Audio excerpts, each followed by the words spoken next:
गुरुजींचं वर्णन आपण काय करणार? ज्ञानोबारायांनी जे मंगलाचरण केलंय ऐका. जे ज्ञानोबारायांनी मंगलाचरण केलेलं आहे, जे वस्तुनिर्देश रूप मंगल आहे, ते गुरुजींच्या स्वरूपाचं वर्णन आहे. तुम्ही बघा 16व्या अध्यायामध्ये जे ज्ञानोबारायांनी केले, मावळवीत विश्वाभासू नवल उदयला चंडांशू. हे गुरुजी म्हणजे नवल आहे. ते नवल उदयला चंडांशू अद्वयाब्जिनी विकासू वंदुवाता.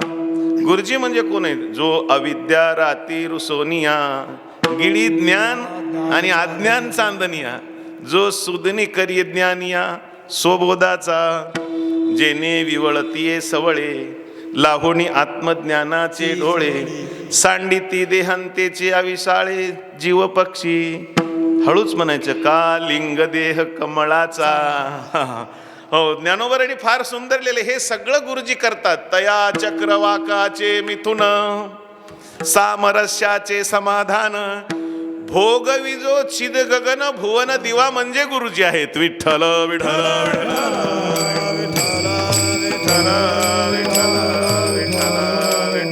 म्हणून गुरुजींच्या ह्या ओळीनं क्रमानं 56व्या पुण्यतिथी निमित्त आपण एकत्र जमलेलो आहोत. म्हणजे हा कार्यक्रम दीर्घकालानं चालू आहे. ब्रह्मलीन गुरुवर्य साखरे महाराज नेहमी सांगायचे, साधना करत असताना दीर्घकालानं करावी, साधना करत असताना सातत्यानं करावी आणि साधना करत असताना श्रद्धेनं करावी. गुरुजींची पुण्यतिथी गेल्या 56 वर्षापासून अत्यंत श्रद्धायुक्त अंतकरणानं करण्यात येते, सातत्यानं करण्यात येते. त्याच्यामध्ये कोणत्याही प्रकारचा खंड नाहीये. महाराज सावकार बाबा या कार्यक्रमाचं नियोजन करतात. सावकार बाबा गुरुजींची सेवा म्हणून हे व्रत चालवलेले अव्याहतपणे. एखादा सप्ताह 56 वर्ष नियमितपणे कार्यरत राहणं ही सामान्य गोष्ट नाही, पण ही पुण्याई गुरुजींचीच आहे. आणि बाबांचं सतत मात्र याच्यामध्ये आयोजन असतं. विठ्ठल विठ्ठल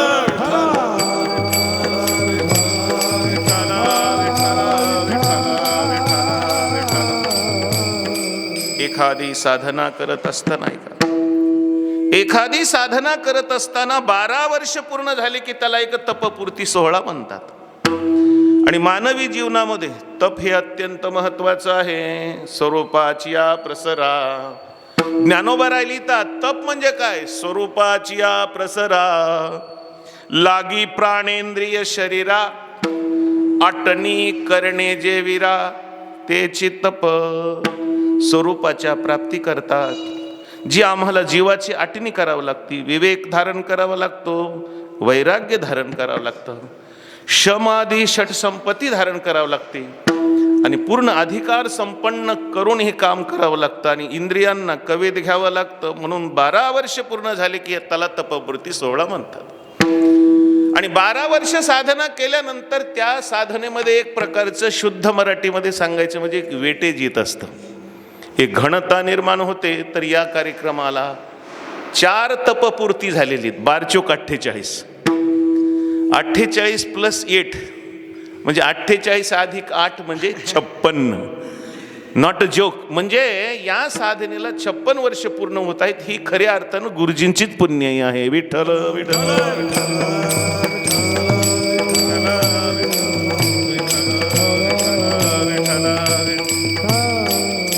आता आपण चिंतन करत असताना सेवेकरता निवडलेला अभंग जगदवंदे श्रीमंत श्री तुकोबारायचा 4 चरणाचा अभंग आहे. प्रस्तुत अभंगामध्ये जगद्गुरु तुकोबाराय संत नाम महात्म्याचं वर्णन करतात, हे की नाही. त्या अगोदर परिहार देणं आवश्यक आहे. गुरुजींचं जे जीवन आहे ते आपल्याला आम्हाला मार्गदर्शक आहे. कारण बाबा नेहमी सांगत असतात, सिद्धांची जी लक्षणं असतात बाबा ते साधकाला मार्गदर्शन म्हणून असतात. विठ्ठल विठ्ठल विठ्ठल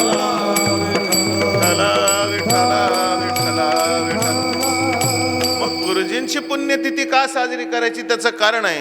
गुरुजींची पुण्यतिथी साजरी करण्यामध्ये गुरुजींना काय लाभ आहे? त्यांना तर लाभ मिळालेला आहे. आत्मलाभा सारिखे गोमटे काहीच न देखे मनोनी भोग विषेके हरके जेणा. गुरुजींना आत्मलाभ झालाय. कारण सगळ्या जगतामध्ये जर मोठा लाभ कोणता असेल तर आत्मलाभात परम लाभम न विद्यते आत्मलाभापेक्षा श्रेष्ठ लाभ नाही. जगतामध्ये अनंत सुख आहेत, पण आत्मसुखात परम सुखम न विद्यते. आत्मसुखासारखं सुख नाही. जगतामध्ये अनंत प्रकारचे ज्ञान आहेत, पण आत्मज्ञानात परम ज्ञानम न विद्यते. म्हणून गुरुजींना हे सगळं आत्मज्ञान त्यांना प्राप्तच. बुद्धिनिश्चय आत्मज्ञान गुरुजींची ही अवस्था आहे. गुरुजी जीवनमुक्त अवस्थेमध्ये जीवन जगत आलेले होते. तुरीय अवस्थेपर्यंत ते जीवन जगत आलेले होते. म्हणजे या पुण्यतिथीचा गुरुजींना काय लाभ, तर त्यांना लाभ मिळालेलाच आहे. मग गुरुजीची पुण्यतिथी करण्यामध्ये आपल्याला काय लाभ, त्याचं एकच कारण आहे. ज्ञानोबा लिहितात, मुक्ता ते निर्धारिता लाभे. दुसऱ्याची का आपली? आपुलीच मुक्तता का दीपे दिशे पाहता आपुली वस्तू. दिव्यानं पाहत असताना आपली वस्तू आपल्याला सापडते. त्या प्रकारे संत गुरुजी हे आपल्याला एखाद्या दीपस्तंभाप्रमाणे आहे. ध्यानात ठेवा, कारण गुरुजींच्या सत्कृतीचं वैभव फार मोठं आहे. कारण एखाद्या महापुरुषांच्या सत्कृतीचं वैभव हे दीर्घकाल टिकणारं असतं. तुम्ही विचार करा, दादा महाराजांना ब्रह्मलीन होऊन जवळपास 85 वर्ष पूर्ण झाली. 1940 साली दादा महाराजांनी देह ठेवला. झाकल्या घटीचा दिवा, एक नाही देहूर ओढला.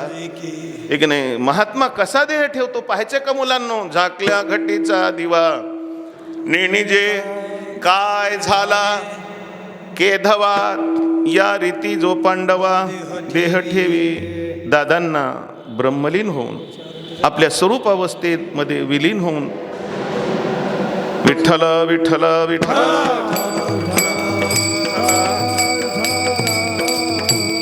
दादांना ब्रह्मलीन होऊन 85 वर्ष पूर्ण झाली. पण त्या दादा महाराजांच्या सत्कृतीचं जे वैभव आहे ते आजपर्यंत तेवत आहे. दादा महाराजांच्या कारकिर्दीमध्ये गुरुजी तयार झाले.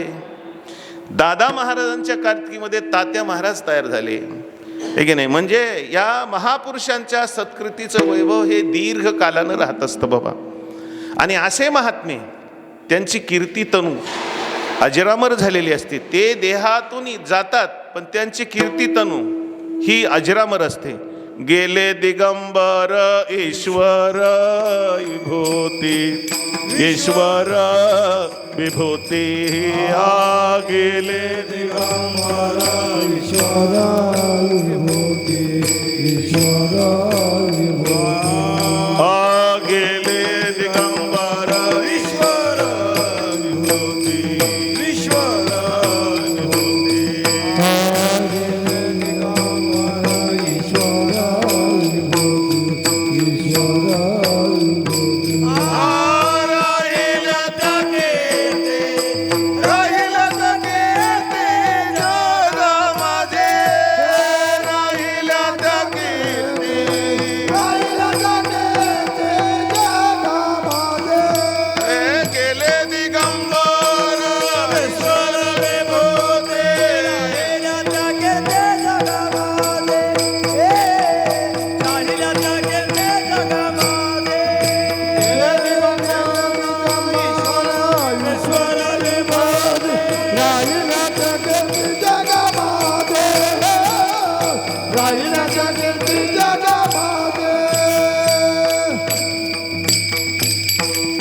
काय म्हणतात मला, गेले दिगंबर ईश्वर विभूती, राहिल्या त्या कीर्ती जगा माझी. त्यांची कीर्ती तनु मात्र ती कायमची आपल्याला आनंद देणारी असते.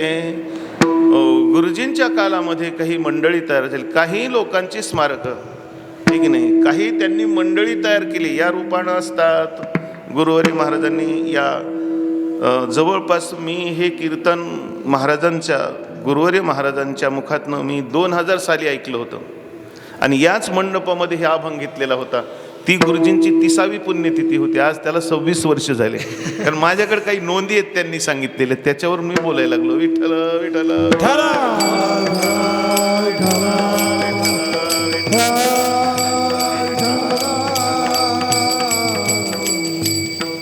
काही लोकांची स्मारक ऐका, काही लोकांची स्मारक त्यांनी निर्माण केलेली मंडळी असते. जसं दादा महाराजांचं स्मारक म्हणजे गुरुजी आहेत.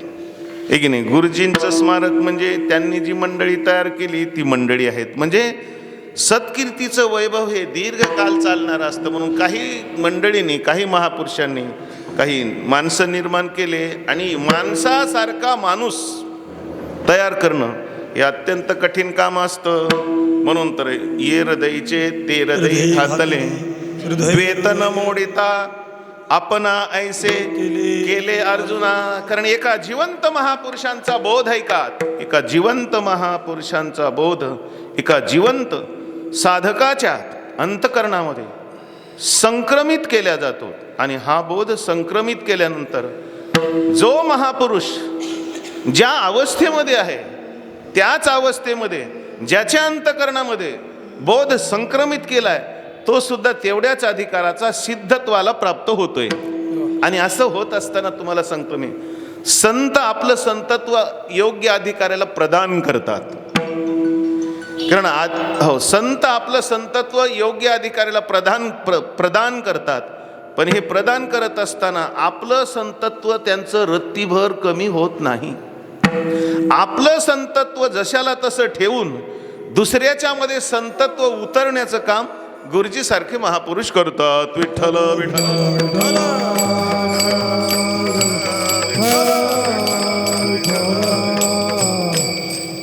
काही लोकांची स्मारक त्यांनी इमारती तयार केल्या त्याच रूपानं असतात, पण गुरुजींनी कधी मठ बांधला नाही. ठीक नाही, काही ही उपाधी केली नाही.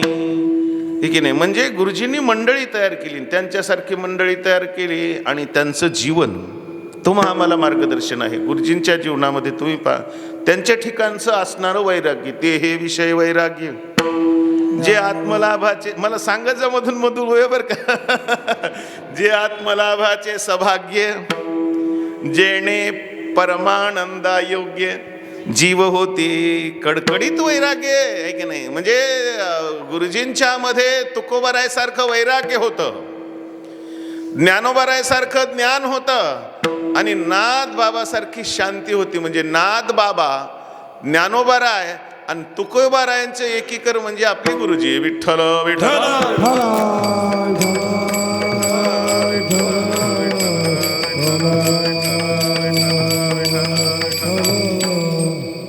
गुरुजींच्या जीवनातलं जे वैराग्य आहे, गुरुजी असं म्हणत असत, वैराग्य वैराग्य कशाला म्हणतात, वैराग्य कशाला. त्यांनी असं, मी धूत महाराजांच्या त्या पुस्तकामध्ये असं वाचलंय की वैराग्य त्याला म्हणायचं, अरे म्हणले चिरबंदी राजवाड्यासारखा राजवाडा असावा, राजवाड्यासारखा वाडा असावा, वाघासारखे मुलं असावेत, लक्ष्मीसारखी पत्नी असावी, पण तरी त्याला परमार्थाशिवाय मनच रमू नये, त्याला खरं वैराग्य म्हणतात. विठ्ठल विठ्ठल.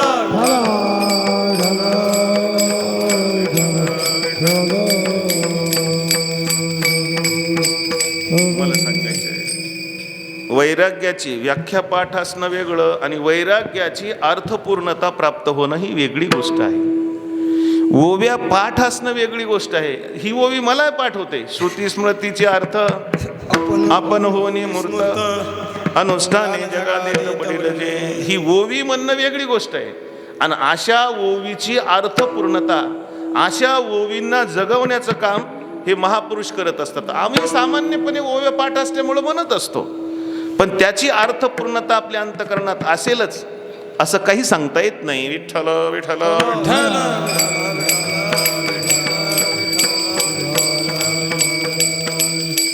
आणि गुरुजी पंढरपूरची वारी करत असत, असं लिहिलंय त्या याच्यामध्ये चरित्रामध्ये. गुरुजी असं म्हणायचे, मला जेव्हा जे वारीला चालायला लागतं ते चालणं येत नव्हतं, तेव्हा मी माझ्या आजोबाच्या खांद्यावर बसून वारी केली.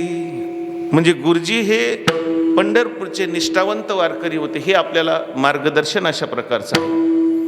गुरुजी सुंदर असं गंध लावत असत. म्हणून आजकाल तर गंध लावणं असं समजलं जातं की हे बुरसटलेल्या लोकांचं काम आहे, हे मागासलेल्या लोकांचं काम आहे.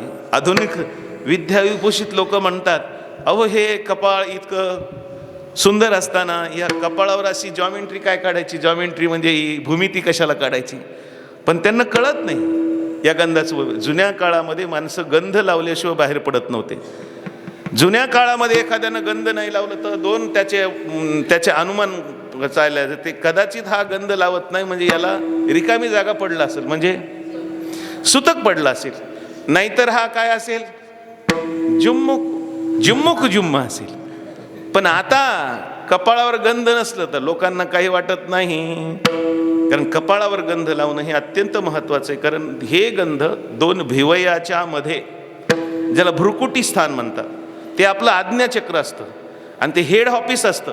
हेड ऑफिस चांगलं असलं तर सगळे कामं व्यवस्थित होतात.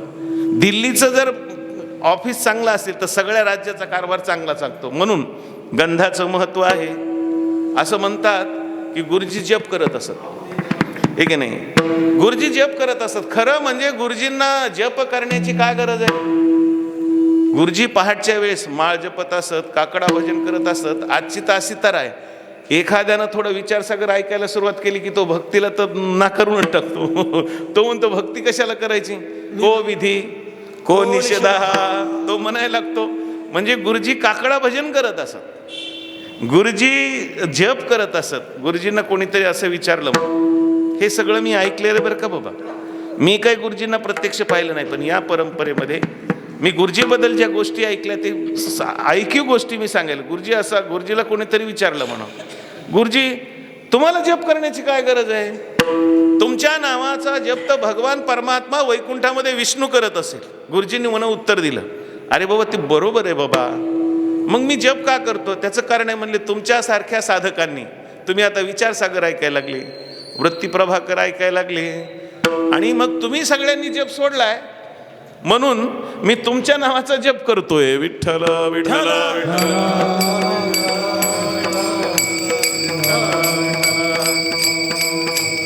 याला एक इतिहासात घडलेली घटना आहे. मामासाहेब दांडेकर फर्ग्युसन कॉलेजचे प्राचार्य होते. ते दररोज फेटा बांधून यायचे, आपल्या कपाळावर गंध लावायचे. एके दिवशी काय झालं, त्या मामासाहेब दांडेकरांना त्या कॉलेजच्या मुलींनी घातला घेराव. आता घेराव, आजकाल कोणी कोणाला घेराव घालतं. घेराव घातल्यानंतर त्यांच्या अंतकरणामध्ये काही चंचलता निर्माण झाली आणि त्यांनी प्रश्न विचारला, हे मुलींनो, अरे तुम्ही मला घेराव का घातला? म्हणे, मामा तुम्ही आधुनिक विद्या विभूषित आहात, त्याच्याबद्दल आमची काही तक्रार नाही, आहे की नाही. तुम्ही आधुनिक विद्या विभूषित आहात, तुम्ही एवढे विभूषित असताना हे कपाळाला हे कुंकू काय लावून येता? मग ते ऐकल्यानंतर त्यांचा जीव जरा भांड्यात पडला आणि मग लक्षात आलं की आता या मुलींना उतरते. म्हणले, हे मुलींनो, आजकालच्या तुम्ही मुलींनी आणि इथल्या बाया सोडून आणि आजकालच्या मुलींनी हे कुंकू लावायचं सोडून दिले, म्हणून तुमच्या नावाचं कुंकू मीच लावतो. विठ्ठल विठ्ठल विठ्ठल.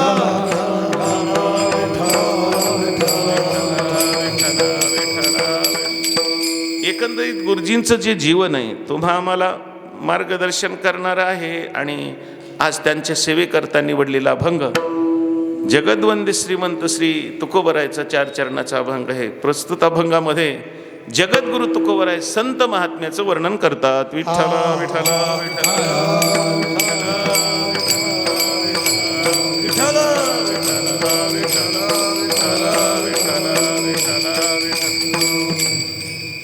विचार करा. चिंतनाचा विषय अशा प्रकारचा आहे. परमात्म प्राप्तीची साधनं शास्त्रानं अनेक सांगितलेली आहेत. कारण हा देह जो आलेला आहे तो फक्त परमार्थ करता आलेला आहे. पाहे पा शरीराची या गावा, जया लागी आले पांडवा. पण असं घडलंय जीवाच्या बाबतीत, तो कार्यात वाघवा सांडोनिया. पण परमार्थ साधने करता आलेला हा जीव मात्र परमार्थ साधना करत नाही. अवाटलिया असता बुद्धी, विषय सुखची परमावधी. जीव जैसा उपाधी आवडी लोका, विषय बोढे भुलले जीव. विषय बोढे भुलले जीव. विषय बोढे भुलले जीव. विषय बोढे भुलले. आता याची कोण करील किव, आता याची कोण करील किव. आता याची कोण किव, आता याची कोण करील किव.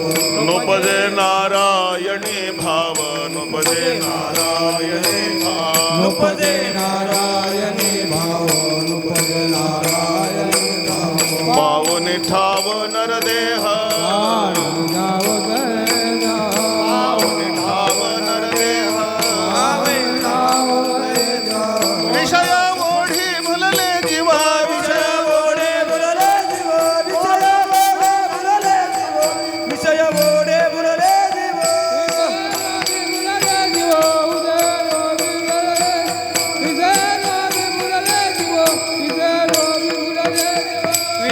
ओढी भुलले जीवा अतयच कोण करीला जीवा नुपजे नारायणी भाव पावनी ठाव नरदेव विषय ओढे बुलले जीव अतयति कोण करीला जीव नुपजे नारायणी भाव पावनी ठाव नरदेव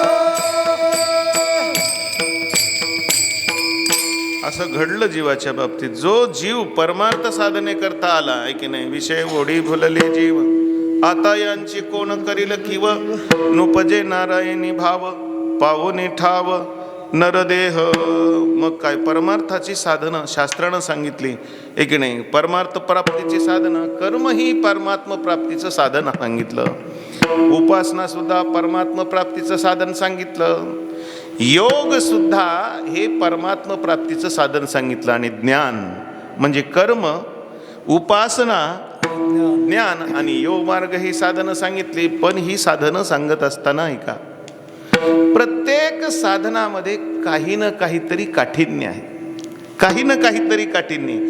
एक कर्म जर साधन घेतलं तर ती मंत्र त्याच्यामध्ये प्रमुख आहेत. मंत्र चळे तरी थोडा तरी धडची फोय वेडा. म्हणून हे कर्म मार्ग अत्यंत सूक्ष्म अशा प्रकारचा आहे.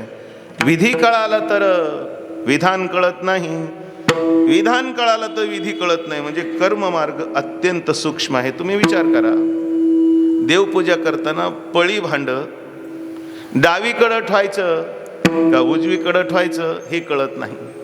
आचमन करताना ते पाणी किती घ्यायचं हे कळत नाही. म्हणा ते किती घेतलं पाहिजे, ते उडीद भिजलं पाहिजे एवढं घेतलं पाहिजे. आणि जर अधिक पाणी घेतलं तर दारू प्यायलाचा दोष लागतो. विठ्ठला विठ्ठला विठ्ठला.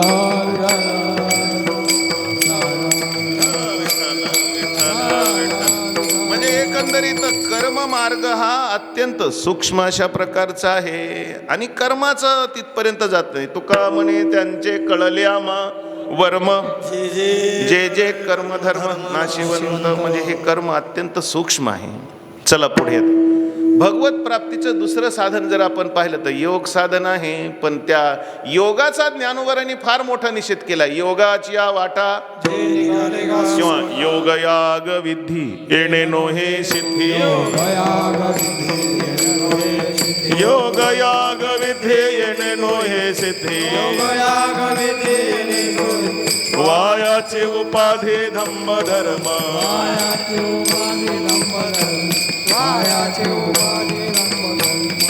योग याग विधी योग याग विधी येणे नोहे सिद्धी.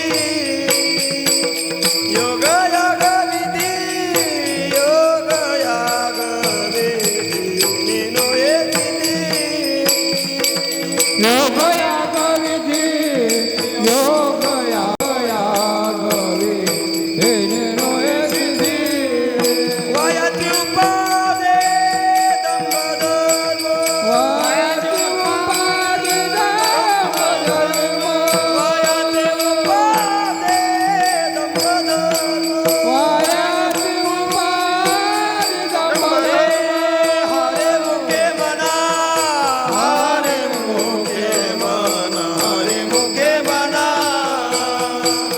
हरे मुखे मना हरे मुखे मना हरे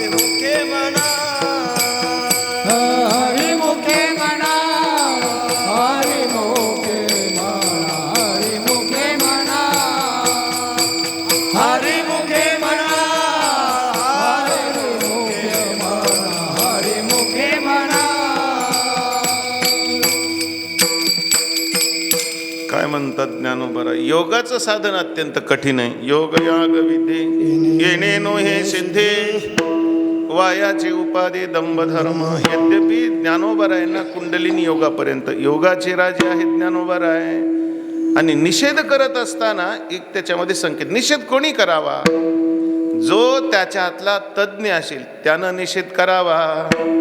आता खरं म्हणजे मला मृदंगच वाजविता येत नाही, आणि ह्या बाळाला म्हणावं नीट मृदंग वाज म्हणण्यात माझा अधिकार नाही. ध्यानात ठेवा, निषेध करण्याकरता आपल्याला काही यावं लागतं. मला गायन करता येत नाही, गायन करता येत नाही, मग मी असं म्हणून जमत नाही अरे आका जरा नीट गायन कर. निषेध करण्याचा त्यालाच अधिकार आहे की ज्याला त्याचं अनुष्ठान येतं.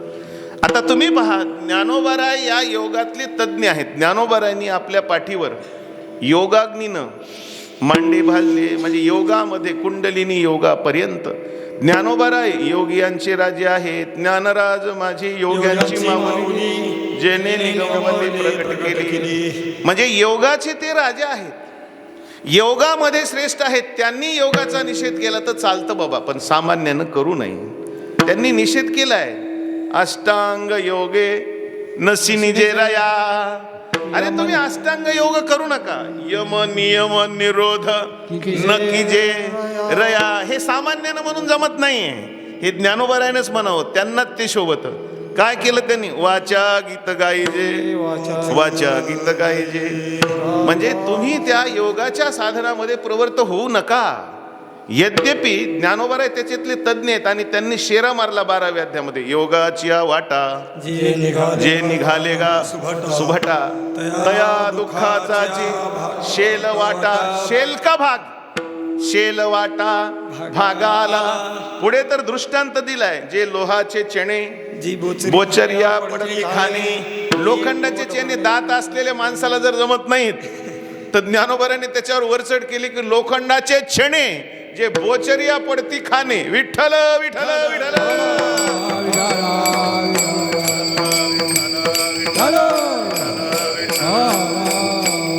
सहज सहज आठवलं म्हणून सांगतो.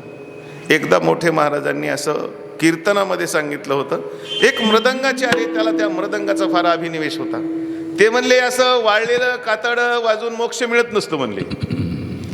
वाळलेलं कातडं वाजून मोक्ष मिळत नसतं. त्याला आला राग. मग महाराजांचं एके ठिकाणी कीर्तन होतं, तो वाजवायलाच यायला तयार नाही महाराज. हे की नाही, कीर्तन झाल्यानंतर महाराज जागर करणार होते. मग काय केलं म्हणा, महाराजांनीच मृदंग वाजविला. मृदंगही त्यांनीच वाजविला आणि गायनही त्यांनीच केलं. आणि मग तो मृदंगाचार्य झोपेतला उठून महाराजांचं दर्शन घ्यायला. म्हणले वाळलेलं कातडं वाजून मोक्ष मिळत नसतं हे बरोबर आहे म्हणले, म्हणजे ते तुम्हालाच अधिकार आहे, कारण तुम्ही त्याच्यातले तज्ज्ञ आहेत. विठ्ठल विठ्ठल.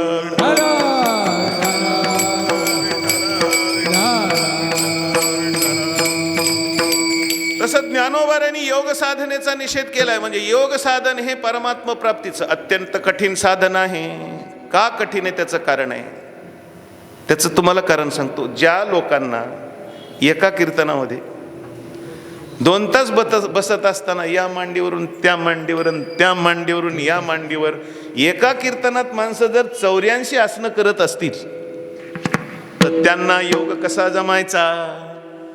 एक नाही 84 आसनं एका कीर्तनामध्ये 84 आसनं करतात. आणि ज्या माणसाला जेवण केलं की झोपायला लागतं, काय काय जेवण केलं की झोपायला लागतं आणि झोपीतून उठलं की खायला लागतं, त्याला योग कसा जमणार. विठ्ठल विठ्ठल विठ्ठल.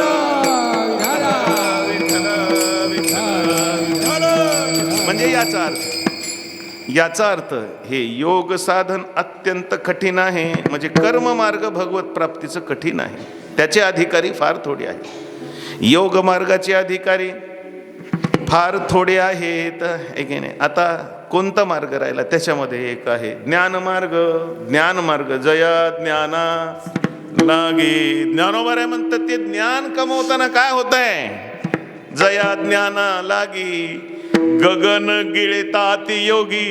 अरे ते ज्ञान संपादन करायला काही सोपं आहे का बाप्पा. हो, ते ज्ञान संपादन करत असताना अधिकाराची पूर्णता पाहिजे, कारण अधिकाराशिवाय पदरात काही पडत नाही.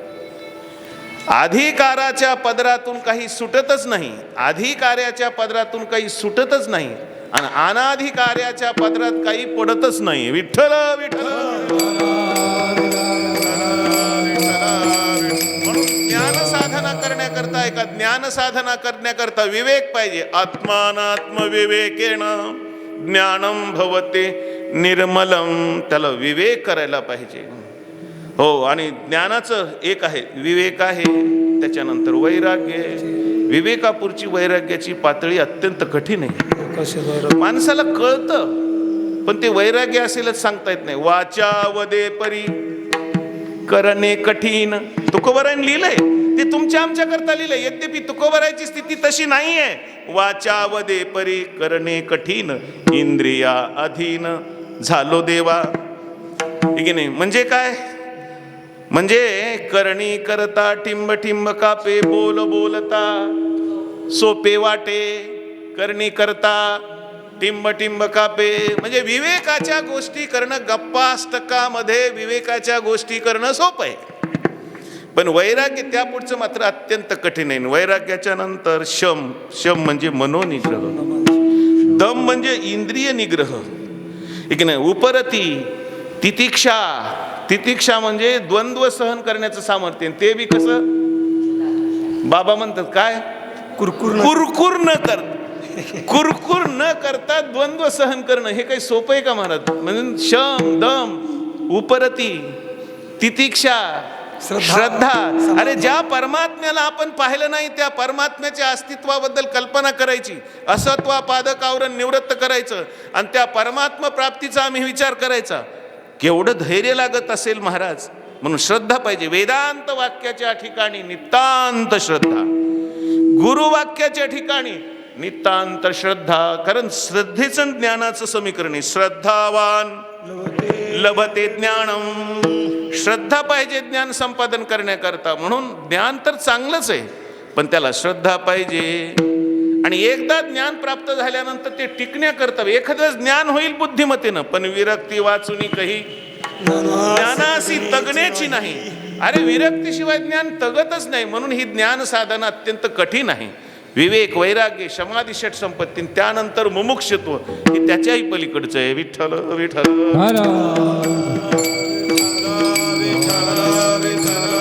म्हणजे याचा भगवत प्राप्ती करण्याकरता कर्म मार्ग कठीण आहे, योग मार्ग कठीण आहे, ज्ञान मार्ग कठीण आहे. मग काय सोपं आहे? आपल्या साधू संतांनी मग असं एक साधन सांगितलं. या साधनाला शास्त्रामध्ये अंगदट साधन म्हणतात. अंगदट साधन कशाला म्हणायचं ताई? अंगदट साधन नाम आहे पण अंगदट म्हणजे अन्य साधन निरपेक्ष याला अंगदट साधन म्हणतात. विठ्ठल विठ्ठल. महाराज कधी येऊन बसले मला कळालं सुद्धा नाही. विठ्ठल विठ्ठल विठ्ठल विठ्ठल.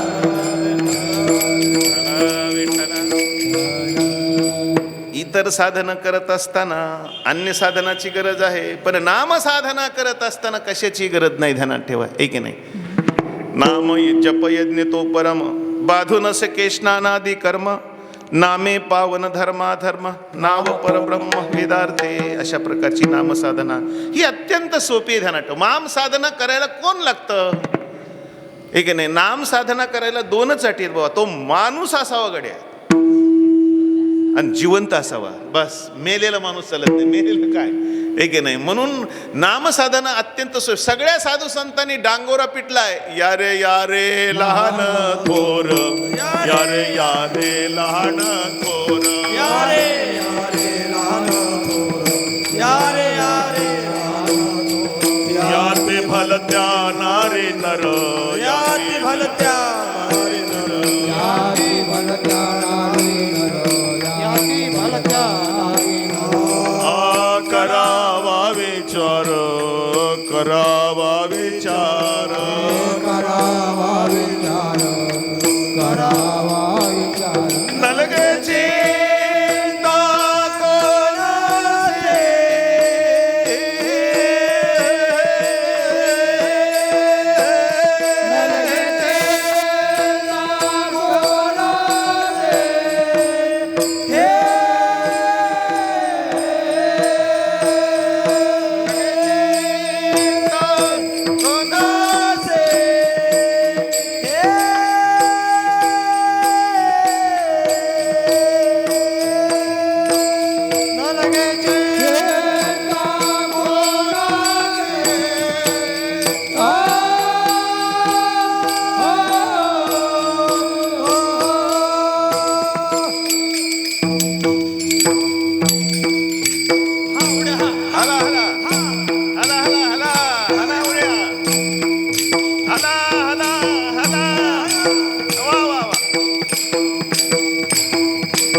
वा, वा, वा.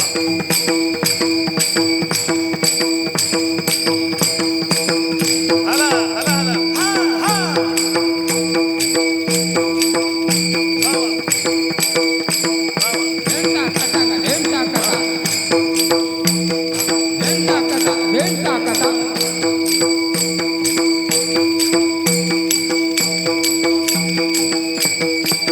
लगेचे नागोलाचे.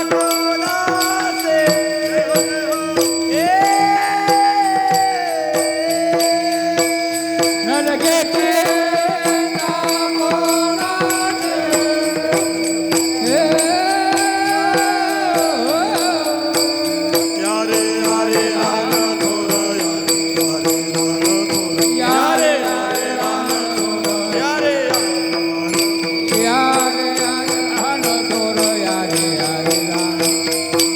यारे लाल थोर यारे यारे यारे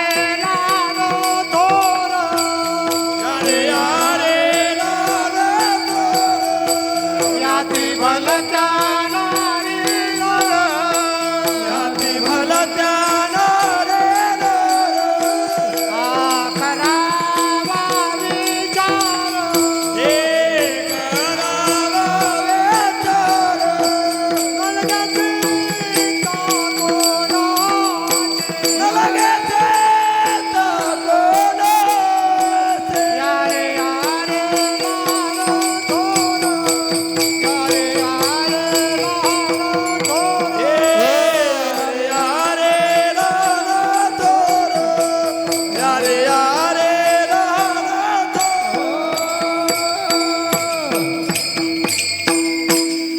काय म्हणतात महाराज हे साधन कसं आहे? या रे लहान थोर, या रे लहान थोर, याती भलत्या नारी नर करावा विचार न लगे डाळ ठेवायचं. विठ्ठल विठ्ठल विठ्ठल काय रामकृष्ण हरी विठ्ठल विठ्ठल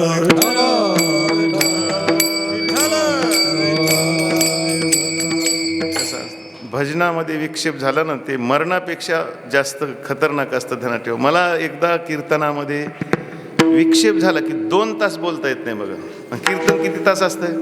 2 तास. विठ्ठल विठ्ठल विठ्ठल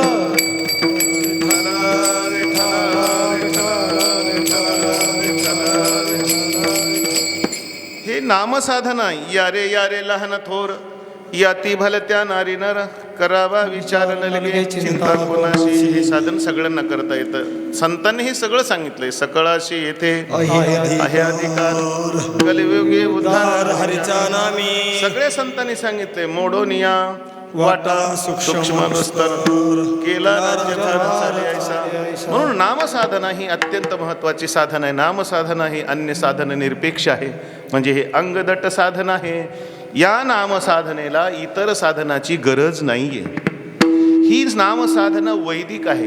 कारण साधन सांगत असताना ते वैदिक सांगावं, की नाही? संतांनी पुरस्कृत केलेलं सांगावं, शास्त्राने पुरस्कृत केलेलं सांगावं. नामसाधना वैदिक आहे. नामसाधना अन्य साधन निरपेक्ष आहे.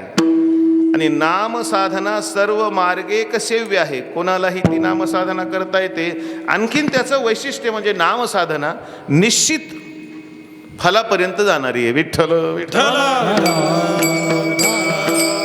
निश्चित फलापर्यंत जाणारी म्हणजे कसं? मुखी नाम हती मोक्ष. मुखे नाम मुखे आयसी साक्ष बहुताचे आयसी साक्ष बहुताचे आयचे साक्ष बहुताचे ऐसे साक्ष बहुताचे आयचे साक्ष बहुताचे ऐसे साक्ष बहुताचे मुखे नाम हाते मोक्ष आयसी साक्ष बहुताचे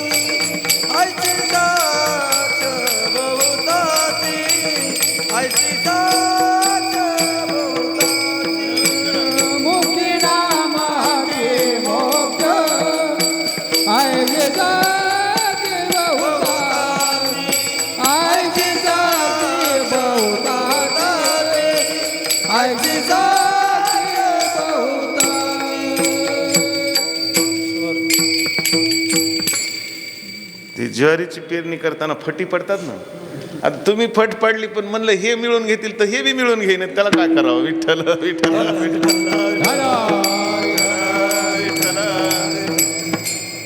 मुखी नाम हाती मोक्ष, मुखी नाम हाती मोक्ष, ऐशी साक्ष बहुतांचे. किंवा नाम घेता वाया गेला ऐसा कोणी पाहिला, नवे नवे ऐकिला. पाहिला तर कोणी नाहीच, पण ऐकला सुद्धा कोणी नाही. म्हणजे नाम साधना ही मोक्षापर्यंत जाते, मध्ये जाते, त्याच्यामध्ये काही अन्यथा नाही. आता बघा, इतर साधनं करत असताना, एखादं कर्म करत असताना ते कर्म जर अव्यंगवानं राहिलं, एखादी आपण देवपूजा करताना श्री कृष्णार्पणमस्तु असं जर म्हटलं तर त्याच्यामध्ये काही जर व्यंग राहिलं असेल, ते व्यंग सुद्धा परिपूर्ण करण्याचं सामर्थ्य विष्णू स्मरणामध्ये आहे. विठ्ठल विठ्ठल. म्हणजे इतर साधनामध्ये, इतर कर्मामध्ये जी व्यंग राहतं ते परिपूर्ण करण्याचं काम नामसाधना करते. ही नामसाधना अत्यंत सोपी असल्या कारणानं ती अशा प्रकारचे सुंदर आहे. तशा प्रकारे म्हणजे भगवत प्राप्तीचं नामसाधना हे सर्वसामान्य करता. कोणा करता?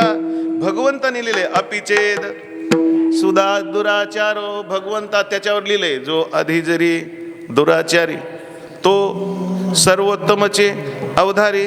वाल्या कोळ्याला नंबर लागेल का नाही याच्यामध्ये? वाल्या कोळ्याचाही याच्यामध्ये नंबर लागतो, कितीही पापी असू द्या, मात्र त्याला नामसाधनामध्ये प्रवेश आहे. ज्या माणसाला समाजानं हुडीत हुडीत केलंय, बाजूला हो बाजूला हो, अशालाही नामसाधना करता येते. खट नट यावे शुद्ध होऊन या जावे. कोणीही नामसाधना करावी, कोणीही नामसाधना करावी. चोरानं करावी का? हो, चोरानं बी करावी. नामसाधना चोरानंही करावी, पण नामसाधना करणाऱ्यांनी चोऱ्या करू नयेत बरं का. विठ्ठल विठ्ठल.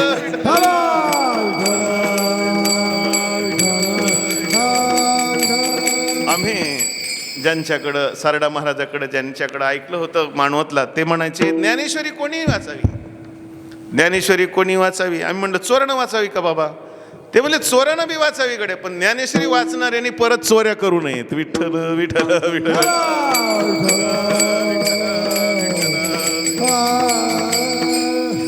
ज्याप्रमाणे भगवत प्राप्तीचं साधन हे नामसाधन आहे, त्याप्रमाणे आपल्याला विषय असा मांडायचा इथं की जे नामसाधनेमध्ये सामर्थ्य आहे, जे देवाच्या नामसाधनेमध्ये सामर्थ्य आहे, तेच संतांच्या नामसाधनेमध्ये सामर्थ्य आहे. जे देवाच्या नामानं मिळतं ते संतांच्या नामानं मिळतं. म्हणून आपल्या वारकरी संप्रदायामध्ये हो ते बरोबर आहे. विठ्ठल विठ्ठल विठ्ठल.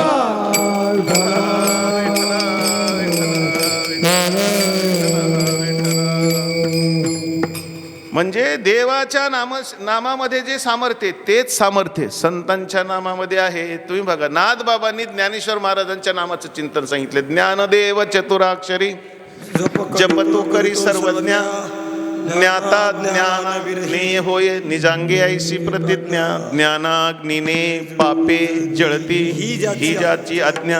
हे कोण सांगतं? नाथबाबा सांगतात. ज्ञानदेव ज्ञानदेव म्हणता ज्ञान देव देतो. आम्ही म्हणतो न देऊन काय करतो? त्या देवाला ज्ञान तर देवाच लागेल. ज्ञानदेव म्हणता माया गेली समूळ विलया. म्हणजे ज्या ज्ञानोबारांच्या नावामध्ये फार मोठं सामर्थ्य, जे देवाच्या नामामध्ये सामर्थ्य, ते संतांच्या नामामध्ये सामर्थ्य आहे. देवाच्या नामानं जशी पाप निवृत्ती होते, तशी संतांच्या नामानं सुद्धा पाप निवृत्ती होते. देवाच्या नामानं जसं काळाचं भय राहत नाही, तसं संतांच्या नावानं सुद्धा काळाचं भय राहत नाही. तुकाराम तुकाराम तुकाराम तुकाराम तुकाराम तुकाराम नाम घेता कापे यम, नाम घेता कापे यम, नाम घेता कापे यम, नाम घेता कापे यम, नाम घेता कापे यम, नाम घेता कापे यम.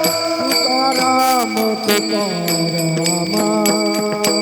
नाम घेता कापे यम, नाम घेता कापे यम, नाम घेता कापे यम.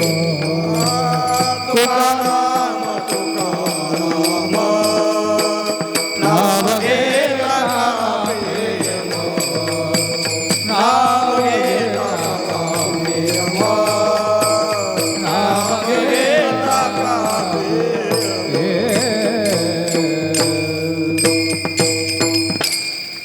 तुकाराम तुकाराम हे कोणी म्हटलंय? तुकाराम महाराजांनी नाही म्हटलं.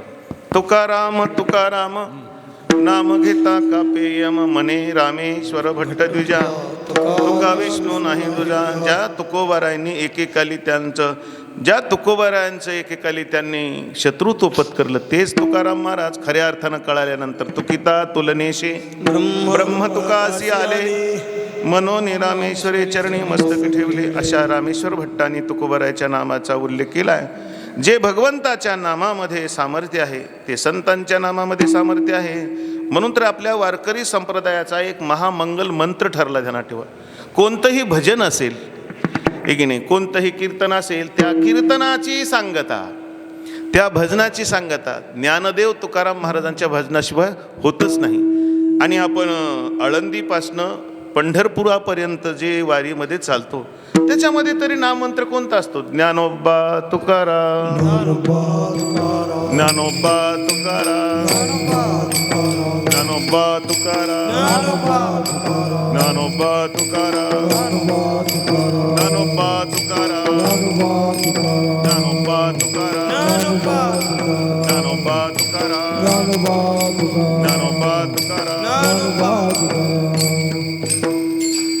म्हणजे हा ज्ञानोबा तुकाराम हा महामंगल मंत्र वारकरी संप्रदायाचा एक मंगल मंत्र ठरला. किंवा ज्ञानदेव तुकाराम, ज्ञानदेव तुकाराम. म्हणजे कोणतंही भजन झाल्यानंतर ज्ञानोबाराय तुकोबारायचे भजन केले जातं. मग कोणी म्हणेल मधले सावताबाबांचं चिंतन, नामदेव महाराजांचे चिंतन, त्याचं एकच आहे. हा ज्ञानोबा तुकोबाराय हा मध्यम पदलोपी समास आहे. जसं आपण म्हणतो ना, सगळे माणसं कीर्तनाला ए टू झेड आले. ए टू झेड म्हणजे ते KLMNO4 सगळं मधातलं आलं. ए टू झेड शेवटचं पकडायचं. म्हणजे ज्ञानदेवे रचिला पाया उभारिले देवालयात. आणि वारकरी संप्रदायाच्या कलस्थानी कोण आहेत? जगद्गुरु तुकोबाराय. म्हणजे ज्ञानोबा तुकोबाराय म्हटलं की सगळे संतांचं नाव त्याच्यात आलं. विठ्ठल विठ्ठल.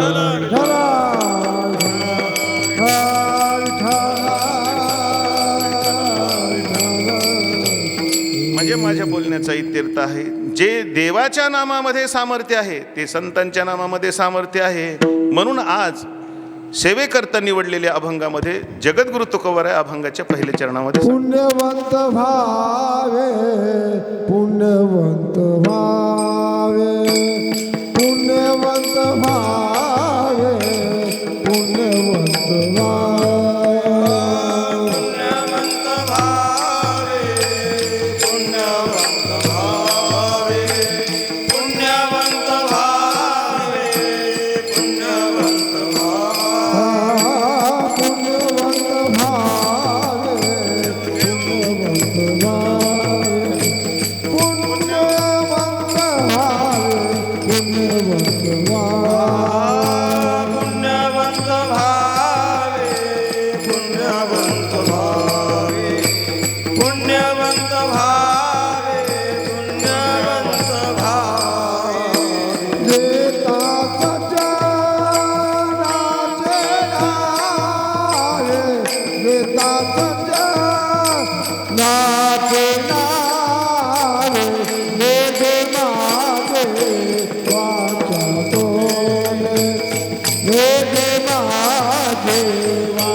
काय म्हणतात ना, पुण्यवंत व्हावे, पुण्यवंत व्हावे, घेता सज्जनाचे नावे. जगद्गुरु तुकोबाराय म्हणतात ह्या संतांच्या नाव घेतल्यानं माणूस पुण्यवान बनतो.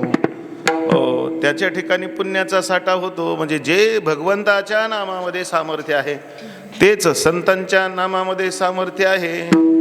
पुण्यवंत व्हावे, घेता सज्जनाची नावे. भारतीय संस्कृतीमध्ये पुण्य पापाची कल्पना आपण मानणारे लोक आहेत. ध्यानात ठेवा. आधुनिक लोकांमध्ये कधी कधी असं म्हटलं जातं, हे पाप म्हणजे काय? म्हणतात पाप म्हणजे धमकी. हे नास्तिक लोक काय म्हणतात? पाप म्हणजे धमकी.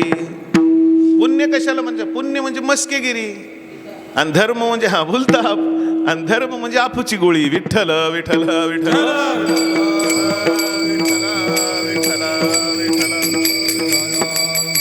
आपल्या समोर प्रश्न पडला असेल, भगवंताच्या नामामध्ये पुण्य उत्पन्न करण्याचं सामर्थ्य आहे, कारण हरिपाठ त्याच्यावरच आहे. हरिमुखे म्हणा, हरिमुखे म्हणा, पुण्याची गणना करी. आपल्याकडं पंचरत्न हरिपाठाची संकल्पना आहे, पण आपल्या वारकरी संप्रदायानं 2च हरिपाठाला मान्यता दिली.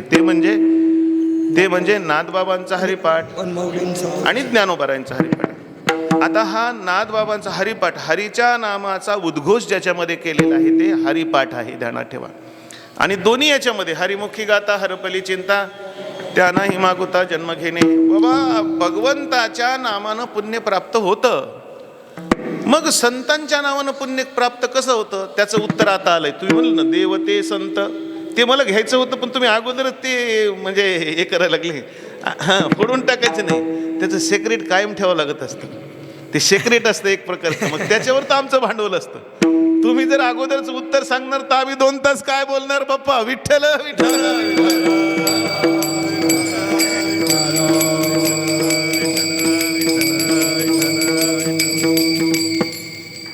म्हणून हे काय, देवते संत निमित्त त्या प्रतिमा.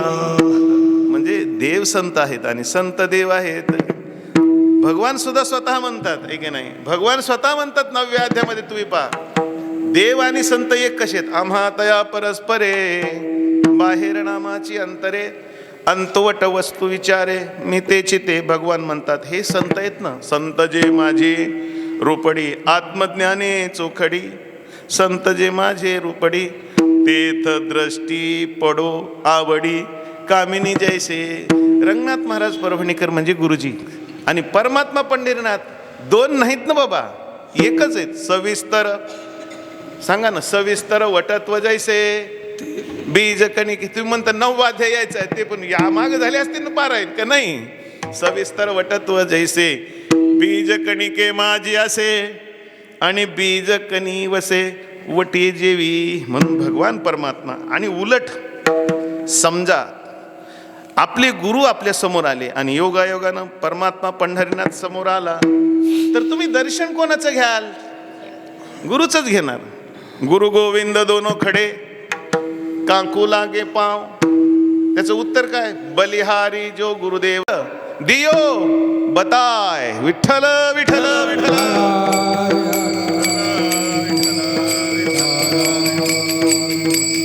तुम्हाला मला प्रश्न विचारायचा आहे. समजा शुद्ध मराठीमध्ये पर्यास, कदाचित या सभा मंडपामध्ये ज्ञानोबाराय प्रगट झाले आणि याच सभा मंडपामध्ये गुरुजी प्रगट झाले, तर अगोदर दर्शन कोणाचं घेणार?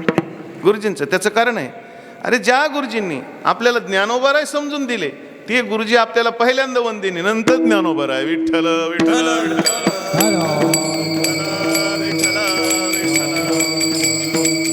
आता तुम्ही उत्तर देण्यामध्ये हुशार आहेत. ज्ञानोबाराय आणि परमात्मा पंढरीनाथ आले, तर अगोदर दर्शन कोणाचं? ज्ञानोबारायचं, मग परमात्मा पंढरीनाथाचं. विठ्ठल विठ्ठल विठ्ठल. म्हणजे देवाच्या नावामध्ये जे सामर्थ्य आहे तेच संतांच्या नावामध्ये सामर्थ्य आहे. म्हणून पुण्यवंत व्हावे घेता सज्जनाचे नावे. आणि एक जगद्गुरु तुकोबारांनी पुढे एक थोडं त्रिरासिक मांडलंय. नेगे माझी वाचा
फार सुंदर.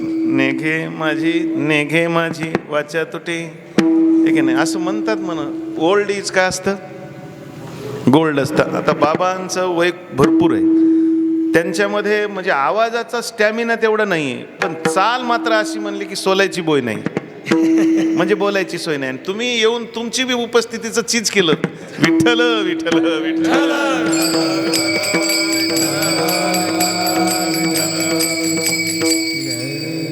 कारण सरते शेवटी सिंह रोगे रुंधला असं असतं ध्यानात ठेवा.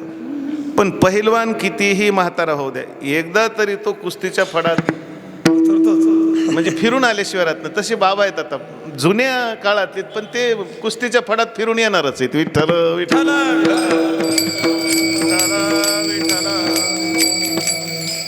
नेघे माझी वाचा तुटी, नेघे माझी वाचा तुटी, महालाभ फुकासाठी. जगद्गुरु तुकोबारांनी एक त्रिराशिक मांडले, कारण जगद्गुरु तुकोबारा हिशोबामध्ये फार पक्के होते. जसे आपले बाबा हिशोबामध्ये पक्के आहेत, तशा प्रकारे एक नाही. खताविला काळ वरावरी, रोज कीर्ती जमा करोनी सकळ. दररोज खतावणी करायचे की नाही. जगद्गुरु तुकोबारा त्यांनी एक हिशोब काढला. ते म्हणले, मी एकेकाली माझ्या वाणीला म्हणत होतो, घे घे माझे वाचे गोड नाम विठोबाचे, नको भडबडो भांडे वाऊ घेते रांडे, नको भडबडो भांडे घे घे माझे वाचे. पण ती वाणी नामचिंतन घेत नव्हती. पण त्या वाणीला एके दिवशी असं कळालं की हे नामचिंतन अत्यंत गोड आहे. जिव्हे गोड तिनं अक्षरांचा रस, असं तिला गणित कळालं. अमृत जयास फिके पुढे. आणि असं ज्या दिवशी तिला कळालं त्यावेळेस तिनं मात्र सपाट आलोला. माझी मज झाली अनावर वाचा, छंद या नामाचा घेतलासे, किंवा जयाचे वाचे पुढा भोजे, ही असं करायला लागली. नाम नाचत असे माझे, जे जन्म सहस्त्री ओळखीजे, एक वेळ यावया. ज्याला नामचिंतनाचं महत्त्व कळालं, ज्या वाणीला कळालं, मग ती काय करते. कृष्ण विष्णू हरी गोविंद या नामाचे निखिल प्रबंध, माझी आत्मचर्चा जाण उदंड गाते. मग कैसे माझ्या गुणी झाले, देश काळात ते विसरले, कीर्तने सुखे झाले आपण पाचे. म्हणून तर नाही तर करीचे विश्वाची दुःखे. म्हणजे माझ्या वाणीला मात्र एक गणित कळालंय की त्या नामचिंतनामध्ये एवढं गोडवा असताना मग मी उगच ते नामचिंतन का करू नये बरं. नेघे तसं झालं. माझ्या वाणीलाच कळालं की एवढा मोठा लाभ भगवंताच्या नामामध्ये असताना मग मी नामचिंतन का करू नये. तसंच त्या वाणीला हेही कळालं, ज्ञानोबाराय तुकोबारायांच्या संतांच्या नामामध्ये जर एवढा लाभ असेल तर माझी वाणी नुकसान का घेईल बरं. नेघे घेत नाही. नेघे माझी वाचा तुटी, तुटी म्हणजे लॉस. तो तोटा कशाला सहन करील. एवढं नामचिंतनामध्ये अगणित, संतांच्या नामचिंतनामध्ये अगणित जर पुण्य तयार होत असेल तर माझी वाणी फुकट नुकसान कशाला सहन करील बाप्पा. असं त्यांना गणित कळालं. विठ्ठल विठ्ठल.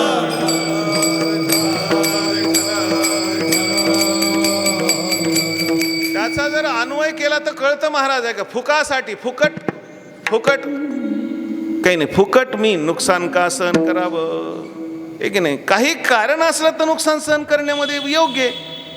काहीच कारण नसताना ती वाणी म्हणते, काहीच कारण नसताना फुकट मी नामचिंतनामध्ये जो गोडवा आहे तो कशाला अंचवायचा, तो कशाला सोडायचा. म्हणून नेघे माझी वाचा तुटी, महालाभ फुकासाठी. आणखीन त्या वाणीला एक कळालं, ते तिसऱ्या चरणात. विश्रांतीचा ठाव, विश्रांतीचा ठाव, विश्रांतीचा ठाव, विश्रांतीचा ठाव, विश्रांतीचा ठाव, विश्रांतीचा ठाव, विश्रांतीचा ठाव, विश्रांतीचा ठाव. पायी संताची भाव, पायी संताची भाव, हे माझी वाचा तुटी, हे गे माझी वाचा तुटी,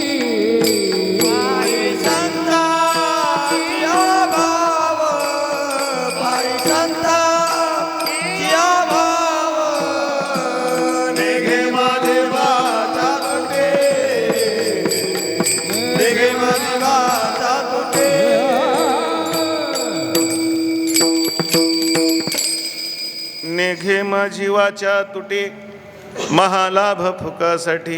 इथेच अभंगाचा भावार्थ झाला असं समजून सगळ्यांना एक विनंती आहे.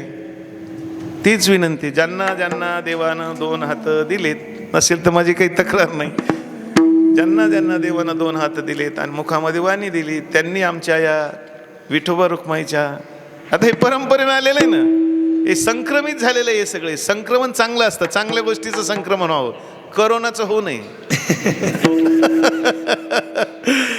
म्हणून हे संक्रमण चांगलं आहे ना. समजा आपल्या परंपरेमध्ये ज्ञानाचं जर संक्रमण झालं तर चांगलं आहे की नाही, ते जाईल ना. म्हणून सगळ्यांनी या विठोबा रुक्माईच्या भजनामध्ये सक्रिय सहभागी व्हायचे. विठोबा रखुमाई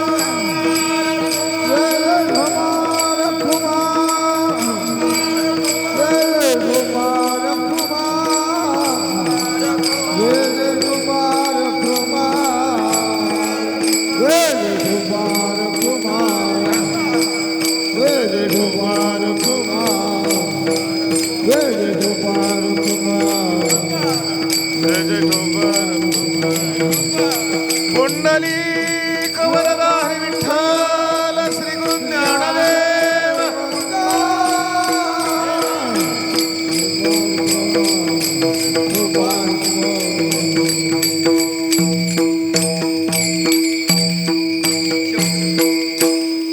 मला तेच पाहिजे, तुमच्याकडून येणं आवश्यक होतं. विठ्ठल विठ्ठल विठ्ठल.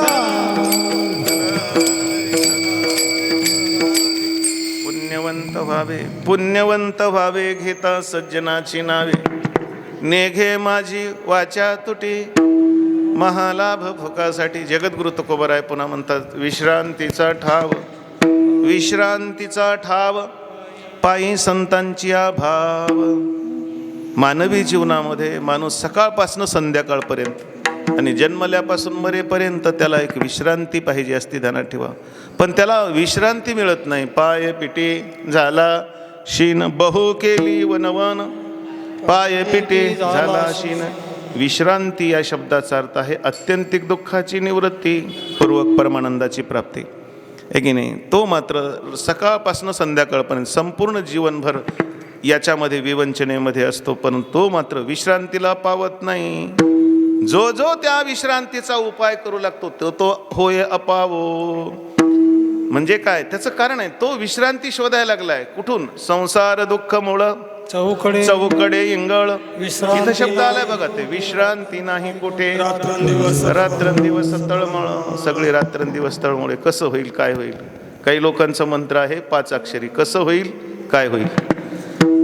काही लोकांचं मंत्र आहे 4 अक्षरी, कसं होतं कसं झालं. अरे जसं व्हायचं तसं झालं ना प्रारब्धामध्ये. माझ्या बोलण्याचा इत्यर्थ एवढा आहे काय. काय रोग आवडे, हे जसं होत असतं तसं. काय रोग आवडे रोगिया, का दरिद्रावडे दरिद्रिया, परिभोग विजय बळिया अद्रष्टे जेणे. मग रात्रंदिवस प्रयत्न करूनही विश्रांती मिळत नाही ध्यानात, की नाही. सतत विश्रांती त्याला मात्र मिळत नाही. सर्व सुखाची आशा जन्म गेला. हे संतांनी जरा स्पष्ट लिहिले. सर्व सुखाची आशा जन्म गेला, क्षण एक मुक्ती यत्न नाही गेला. हिंडता दिशा शिन पावला, माया वेष्टीला जीव माझा. खरंच त्याला विश्रांती मिळतच नाही, कारण त्याला विश्रांतीचं साधन कळालंच नाही. त्याला कळालं नाही, कारण विश्रांती मिळण्याकरता संत सांगतात तुम्ही परमार्थ साधना करा, पण परमार्थ साधना कोणीही करायला तयार होत नाही, ध्यानात ठेवा. परमार्थामध्ये कोणाला जर म्हणलं तुम्ही ज्ञानेश्वरीला बसा ना, तो म्हणतं ही अशी अवदसा कशाला आठवायची. म्हणजे ज्ञानेश्वरीचं पारायण म्हणजे अवदसा. हो, पंढरपूरची वारी म्हणजे अवदसा. म्हणजे परमार्थ साधना कोणी करायला तयार होत नाही. त्याचं कारण आहे, दादा महाराजांनी त्याचे 3 कारण सांगितले. पाहिजे सुख, पण सुखाचं साधन करीत नाही. सुखामध्ये सुखाची इच्छा असण्यामध्ये काही दोष नाही ध्यानात. सुखाची इच्छा असण्यामध्ये काय दोष आहे, कारण आपलं स्वरूपच सुखरूप आहे. सुखाची इच्छा होते म्हणजे त्याच्यामध्ये दोष नाही, पण साधन मात्र चुकलेलं आहे. तुम्ही विचार करा, माणसाला दुःख आवडत नाही, त्याचं कारण आहे त्याचं स्वरूप आहे सुख. माणसाला मरा वाटत नाही. तुम्हाला एक काम सांगतो बरं का, उद्या सकाळी उठल्यानंतर पहिला माणूस भेटला की त्याला म्हणायचं तू मरत का नाहीस. आता पुढं काय होईल ते मला सांगायला यायचं नाही, तो त्याच्या पायातलं काढून तुमच्या मागं लागेल. कारण माणसाला मरणं आवडत नाही. आगा मरहा बोलू नसाहती, मेल्यावरी रडती. गंगा जमुना एक होतात आणि त्या हिंदी महासागराला जाते, हे की नाही. मरण कोणाला आवडत नाही, त्याचं कारण आहे माणूस अमर आहे, अजर आहे, तो सनातन आहे. त्याच्या स्वरूपाच्या ठिकाणी जन्म मरणाचा त्रिकालिक अत्यंताभाव असल्यामुळं मरण कोणाला नको वाटतं आणि कोणालाही मूर्ख म्हणलेलं खपत नाही.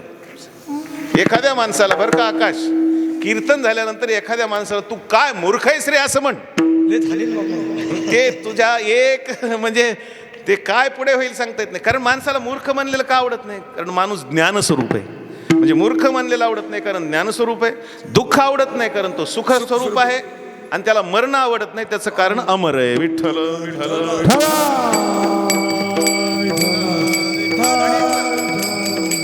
जे ज्याचं मूळ प्रवृत्ती असते त्याच्याकडं त्याची धाव असते. जसं अग्नी आहे, अग्नी जर त्या ज्वाळा लागल्या भबक भबक करत गेला तर त्या आकाशाकडे धावतात. त्याचं कारण आहे त्या उष्णतेचं मूळ ओरिजिन सूर्य असल्यामुळं. कधीही पाणी धावलं तर उताराकडे धावतं, कारण ते समुद्राकडे धावतं. खालारा धावे पाणी.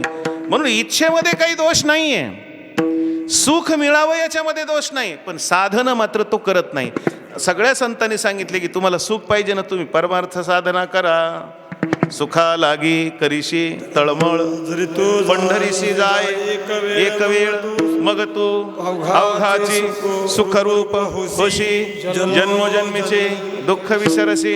म्हणजे सुखाची साधना सांगितली. आपला तो एक देव करून घ्यावा, देणे विना जीवा सुख नाही. पण कोणीही साधना करत नाही. त्याचे कारण दादा महाराजांनी 3 सांगितले. एक, माणूस परमार्थामध्ये का प्रवृत्त होत नाही त्याचं कारण आहे पहिली अनंत जन्माचे विषयाचे संस्कार. दुसरं त्याचं कारण आहे विज्ञानानं केलेली प्रगती आणि मिळणारं आधुनिक शिक्षण. या 3 याचा विस्तार मोठा आहे, त्याचं वेगळंच कीर्तन होईल, पण हे जाता जाता सांगितलं. विठ्ठल विठ्ठल.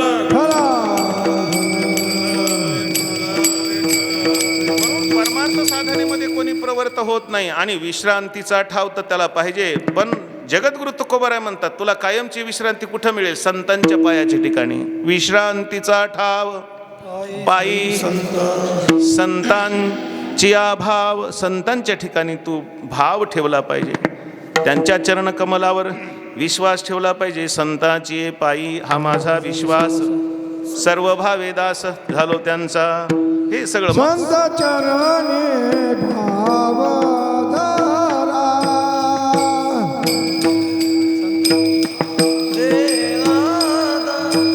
चलो चना नाम स्मरा,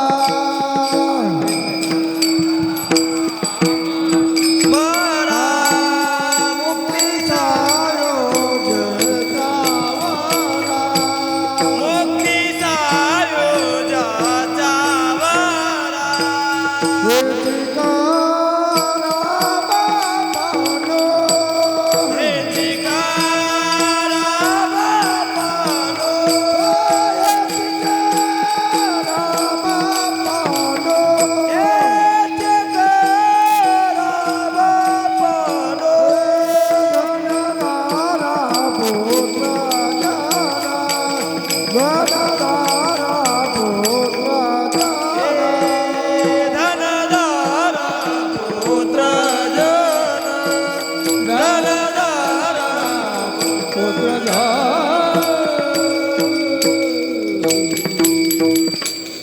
संत चरणी भाव धरा, क्षण क्षण नामस्मरा. म्हणजे संतांच्या चरणावर भाव पाहिजे तर विश्रांती मिळते. पण हे सोडून माणसं सगळं करतात तर मग काय होतं, त्याला कधीही विश्रांती मिळत नाही.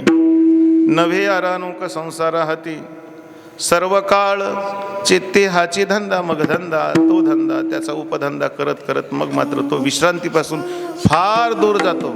देवधर्म सांदे पडिले सकळ, विषयी गोंधळ गाजत असे. नुसता विषयाचा गोंधळ चाललेला, हे करायचं ते करायचं, त्याच्यामधून त्याला मात्र परमार्थ साधना करायला वेळ मिळत नाही. आणि कितीही प्रपंच केला तरी रात्रंदिवस कुटुंबी न पुरे समाधान.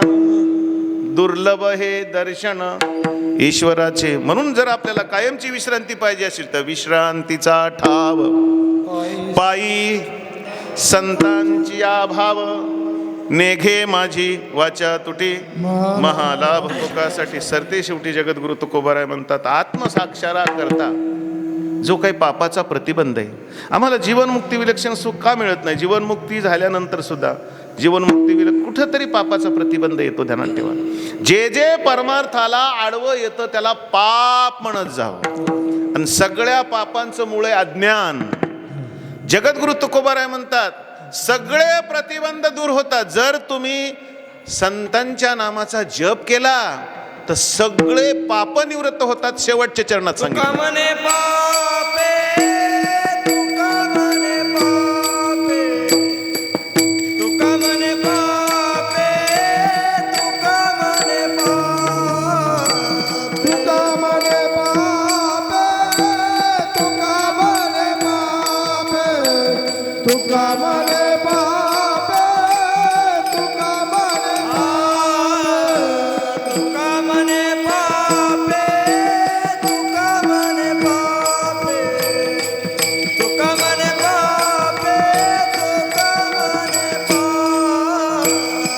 तुका म्हणे पापे, तुका म्हणे पापे, तुका म्हणे पापे, तुका म्हणे पापे. जाती संतांची आगपे, नेगे माझे वाचा तुटी, नेगे माझे वाचा तुटी. जाती संतांची आगपे, जाती संतांची आगपे, नेगे माझे वाचा तुटी, नेगे माझे महालाभ भोगासाठी, नेगे माझे वाचा तुटी, नेगे माझे वाचा तुटी.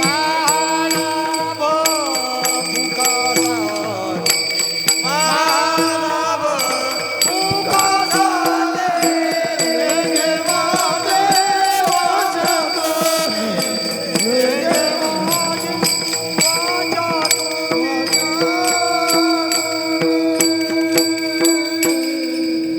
नेगे माझे तुका म्हणे पापे, तुका म्हणे पापे, जाते संतांची अजपे, नेघे माझी वाचा तुटी महालाभ भोगासाठी. सरते शेवटी जगद्गुरु तुकोबाराय म्हणतात सर्व पाप आणि त्या पापाचं मूळ ज्यावेळेस आत्मसाक्षात्कार होतो त्यावेळेस पापाचं मूळ असणारं अज्ञान सुद्धा निवृत्त होतं. म्हणून संतांच्या नावामध्ये फार मोठं सामर्थ्य आहे. संतांच्या नावामध्ये तुका म्हणे पापे, पापाचे सगळे प्रतिबंध दूर होतात. कारण प्रतिबंध छोटा असो की मोठा असो, होय निखिल महाराज, प्रतिबंध तो प्रतिबंध असतो, छोटा असला काय मोठा असला काय. म्हणजे 9 कारण असताना एक प्रतिबंधक अभाव. साधारण कारणामध्ये आपण पाहिलं ना, प्रतिबंधक अभाव म्हणजे प्रतिबंध कोणता का असं ना, तो प्रतिबंध आपल्याला काम होऊ देत नाही, मग पाप सगळं निवृत्त होतं. मग तो का म्हणे पापे जाते संतांची आजपे. मग जर असं असेल तर वाणीला जे गणित कळालंय ते आपल्यालाही आता कळालंच आहे. काय कळालंय? नेघे माझी वाचा तुटी महालाभ भोगासाठी. जर गुरुजींच्या नामामध्ये, रंगनाथ महाराजांच्या नामामध्ये एवढं सामर्थ्य असेल तर त्यांचं जप का बरं करू नये? का नुकसान करायचं? इथेच झालेली सेवा गुरुजींच्या चरणी अर्पण करूयात. आज मी खूप आनंद झाला मला सांगायचं म्हणजे. आता गुरुजी समोर सेवा आणि सांगायचं म्हणजे ही माझी कर्मभूमीची तुम्हाला सांगतो मी. दुसरी गोष्ट म्हणजे हे जे मी आज मुक्काम करायला ना आकाश, या वाड्यामध्ये मी जवळपास 800 मुक्काम केलेली आहेत. अरे बरोबर. 1992 पासून कदाचित तुम्हाला सांगतो मी, 1992 पासून 2000 पर्यंत मी विठ्ठल महाराज ओमनवार यांच्याकडे ऐकायला येत होतो. विठ्ठल महाराज गुरुजींचे शिष्य. आणि आज जो अभंग आला ना, तारू भला पांडुरंग पाव भिजवणे दियंग, ओ सत्य साच खरे, नाम विठ्ठल माझ्या डोळ्यात पाणी आलं राव. निखिल महाराज, माझ्या डोळ्यात पाणी आलं. हे सत्य साच खरे हा अभंग त्यांनी 8 महिने सांगितला होता. आणि जो 60वीला हरी अभंग, बरोबर आहे, हे साक्षीत 8 महिने सांगितलं. माझ्याकडे ते लिखाण आहे. म्हणजे त्या कालामध्ये 1992 ते 2000 कालामध्ये इथं पडीत जागा होती. भीती वाटत होती रात्री. आम्ही ते काय नाव होतं त्यांचं, ते द्रौपदी मावशी राहायच्या. आणि त्या कालामध्ये मग 4 वाजता त्या याच्यावर आंघोळ करायला जायची. कुठं? त्या गांधी पार्कमध्ये. सगळं असताना सब लुटाके, मग फकीरी मौत चांगली असते बाबा. मग तेव्हापासूनचा आनंद, आज इतका आनंद झाला. आणि त्याच सप्ताहामध्ये मोठे साखरे महाराज यायचे. मला साखरे महाराज त्या सप्ताहातून कळाले. कारण साखरे महाराजांचे शेवटचे 2 कीर्तन असायचे. दशमीचे कीर्तन विठ्ठल महाराजांचं असायचं. बरोबर आहे ना? हे मी काही वेगळं सांगायला नाही. आणि तेव्हापासून ही नाळ जुडलेली आहे. ती नाळ म्हणजे अशीच पक्की राहिली. आणि सगळ्याच महात्म्याची. मला साखरे परंपरेशिवाय मी कोणाचं काही ऐकलंच नाही. मी माझे कान कशानं बाटवलेच नाहीत गड्या. ज्ञानेश्वर माऊली, ज्ञानराज माऊली,